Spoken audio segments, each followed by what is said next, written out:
నమస్కారం. ఈ వివరణలో మనమొక అద్భుతమైన ప్రయాణం చేయబోతున్నాం. హనుమంతుడు. ఈ పేరు వినగానే మనకు వెంటనే గుర్తుకొచ్చేది అపారమైన బలం, ఎనలేని భక్తి, అవునా? కాని ఆ రూపం వెనుక ఉన్న అసలైన తత్వమేమిటి? మనం రోజూ ఎంతో మామూలుగా వాడుకునే పేర్లు, చదివే స్తోత్రాలలో మన ఊహకు కూడా అందని ఏవో గొప్ప విశ్వరహస్యాలు దాగి ఉన్నాయని మీకు తెలుసా? ఈరోజు మనం ఖచ్చితంగా ఆ రహస్యాల గురించే మాట్లాడుకోబోతున్నాం. అయితే ఇదంతా మొదలుపెట్టే ముందు ఒక చిన్న కాని చాలా ఆసక్తికరమైన ప్రశ్న అడుగుతాను. హనుమంతుడు ఆ జన్మ బ్రహ్మచారి కదా, మరికొందరు చెబుతున్నట్లుగా ఆయనకు సువర్చల అనే భార్య నిజంగా ఉందా? అసలు ఎక్కడ్నుంచొచ్చిందీ కథ? ఈ ప్రశ్న చాలామందిలో ఉండే ఒక సాధారణ అపోహను సవాలు చేస్తోంది. మరి దీని వెనుక ఉన్న అసలైన ఆధ్యాత్మిక నిజమేమిటో మనం ఈ ప్రయాణంలో త్వరలోనే తెలుసుకుందాం. సరే, మరి ఆలస్యం చేయకుండా అసలు ఈరోజు మనం ఏమేం చూడబోతున్నామో ఒకసారి గమనిద్దాం. మనం ప్రధానంగా 5 అంశాల గుండా ప్రయాణిస్తాం. 1. ఆయన పేర్లు, వాటిలో దాగి ఉన్న అర్థాలు. 2. ఆయన రూపాలు మరియు అష్టసిద్ధులు. 3. అగ్నిస్వరూపమైన దూతగా ఆయన పాత్ర. 4. సుందరకాండలో ఆయన చేసిన అరుదైన పనులు. మరియు 5. వచ్చే కల్పానికి ఆయన బ్రహ్మ కాబోతున్న వైనం. ఓకే, ముందుగా మొదటి విభాగంలోకి వెళదాం. అవే పేర్లు మరియు వాటిలో దాగి ఉన్న అసలైన అర్థాలు. హనుమంతుడు అనగానే చాలామంది రోజూ ఎంతో భక్తితో హనుమాన్ చాలీసా చదువుతుంటారు, అవునా? కాని ఆ చాలీసా అంటే అర్థమేమిటో ఎప్పుడైనా ఆలోచించారా? హిందీలో చాలీస్ అంటే 40, అంటే ఖచ్చితంగా 40 శ్లోకాలుంటాయి కాబట్టే దీనికి ఆ పేరొచ్చింది. సింపుల్. కాని ఇక్కడ ఇంకో అద్భుతమైన ఫ్యాక్ట్ ఏంటంటే, ఈ చాలీసాను రాసిన తులసీదాస్ గారి అసలు పేరు రాంబూల. ఆయన ఎప్పుడూ రామనామం జపించడం వల్లే ఆ పేరొచ్చింది. ఇంకో ఆశ్చర్యకరమైన విషయమేంటంటే, ఆయన ఏకంగా 126 సంవత్సరాలు సుదీర్ఘంగా జీవించారు. నిజంగా అద్భుతం కదా? ఇక హనుమాన్ అనే పదానికి వద్దాం. అసలు ఆ అనంత తత్వానికి భాషాపరమైన మూలం ఎక్కడుందో గమనిస్తే ఒకసారి ఆ అక్షరాలను విడదీసుద్దాం. హాని అకారంగా, నూని ఉకారంగా, మాని మకారంగా తీసుకుంటే ఈ ఆ ఉ మాల కలయిక ఏమవుతుందో తెలుసా? సాక్షాత్తు సృష్టికి మూలమైన ఓంకారం అవుతుంది. నిజంగా ఆశ్చర్యంగా ఉంది కదా ఈ విషయం తెలిస్తే? అలాగే హనుమా అంటే అజ్ఞానాన్ని హననం చేసి జ్ఞానాన్ని ప్రసాదించేవాడు అని ఒక లోతైన అర్థం కూడా దాగి ఉంది. ఇదే కోవలో మనం ఎప్పుడూ పిలిచే మరో పేరు ఆంజనేయ. ఇక్కడ అంజనమంటే సామాన్య కంటికి కనిపించని ఒక అదృశ్య వస్తువును లేదా పరతత్వాన్ని చూపించేది అనే అర్థం.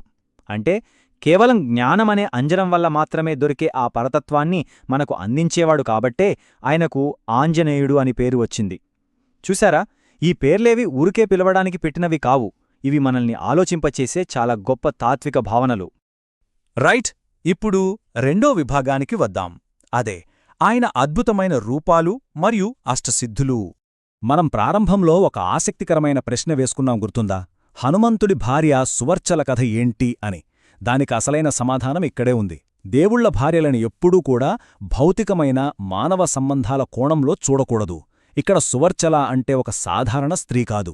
భార్య అనగా దేవుని యొక్క విడదీయరాని శక్తి. సూర్యుని దగ్గర హనుమంతుడు అపారమైన విద్యను నేర్చుకున్నాడు కదా, ఆ విద్య వల్ల ఆయనకు వచ్చిన తేజోవర్చస్సే సువర్చల. ఆ విద్యను సూర్యుని దగ్గర నేర్చుకోవడం వల్ల సూర్యుని పుత్రిక అని అలంకారికంగా వర్ణించారే తప్ప ఇది మనం అనుకునే సాధారణ వివాహబంధం కాదు. క్లియర్ కదా? ఇక మనం పంచముఖ ఆంజనేయుని రూపాన్ని చూస్తే దీని వెనుకున్న శివతత్వం చాలా అద్భుతంగా ఉంటుంది. ఈ పట్టిక గమనించండి. ఇక్కడ తూర్పువైపున ఉండే వానరముఖం సద్యోజాత శివరూపాన్ని సూచిస్తుంది.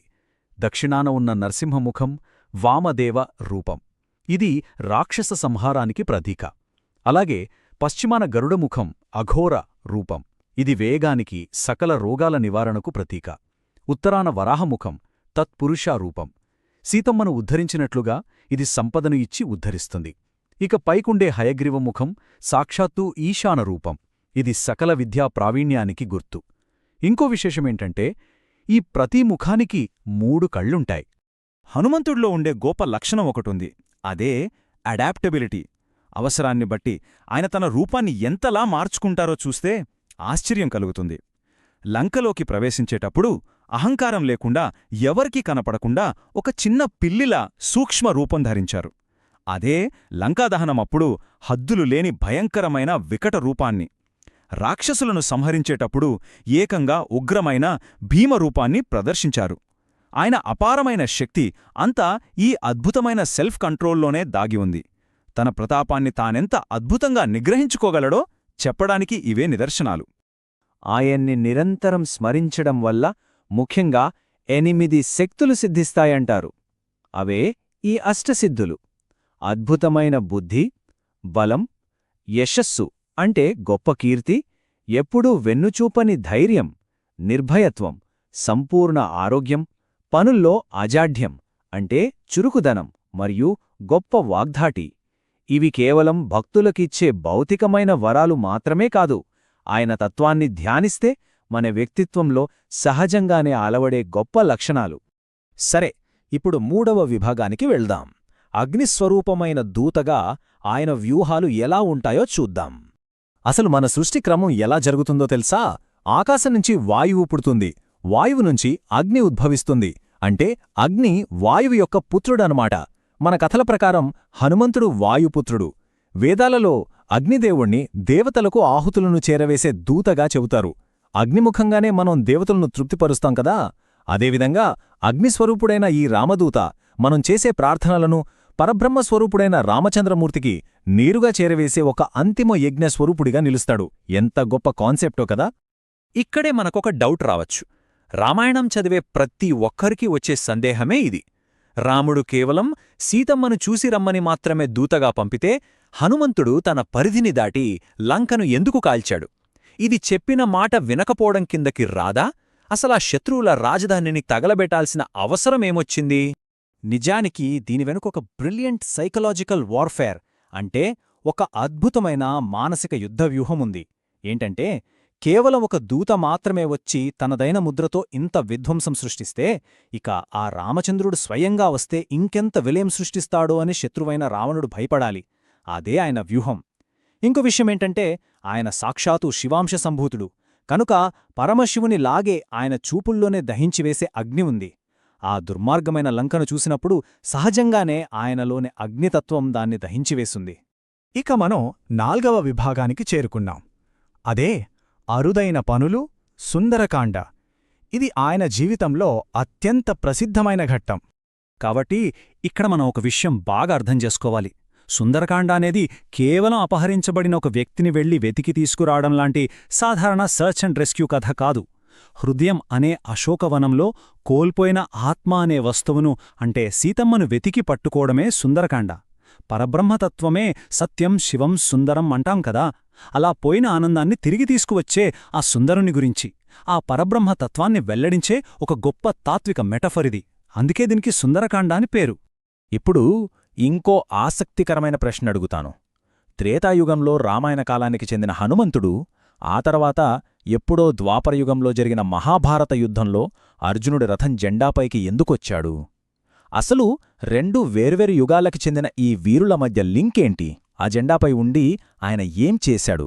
దీని వెనుక స్వయంగా శ్రీకృష్ణుడు చెప్పిన ఒక సీక్రెట్ ఉంది. ఆ మహాభారత యుద్ధంలో అర్జునుడు తన శౌర్యంతో అందర్నీ చంపేస్తున్నానని అనుకుంటాడు. కాని అప్పుడు కృష్ణుడు అసలు నిజం చెబుతాడు. అర్జునుడి రథం జెండాపై ఉన్నది కేవలం ఏదో ఒక చిహ్నం కాదు.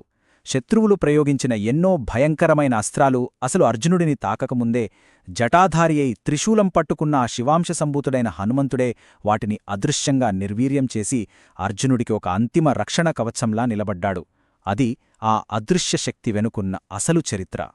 ఇక మన ఈ వివరణలో ఉత్కంఠభరితమైన చివరి విభాగానికి వచ్చేశాం. ఇక్కడే మనం ఆయన విశ్వగమ్యాన్ని చూడబోతున్నాం. తదుపరి కల్పానికి బ్రహ్మ. సృష్టికర్త అనగానే మనకు బ్రహ్మదేవుడు గుర్తొస్తాడు. కాని పురాణాల ప్రకారం ఆ బ్రహ్మ పదవి కూడా కాలక్రమంలో మారుతుంటుంది అని మీకు తెలుసా?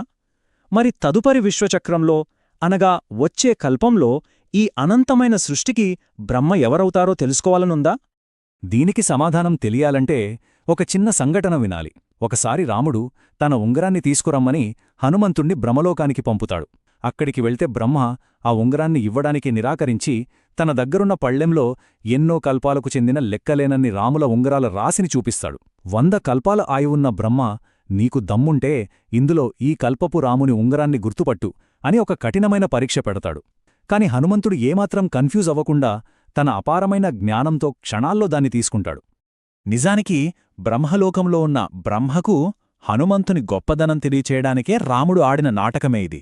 అక్కడే ఆయన అద్భుతమైన విశ్వరూపాన్ని ప్రదర్శించాడు. అది మామూలు రూపం కాదు, ఏకంగా 20 చేతులున్న 20 భుజరూపం.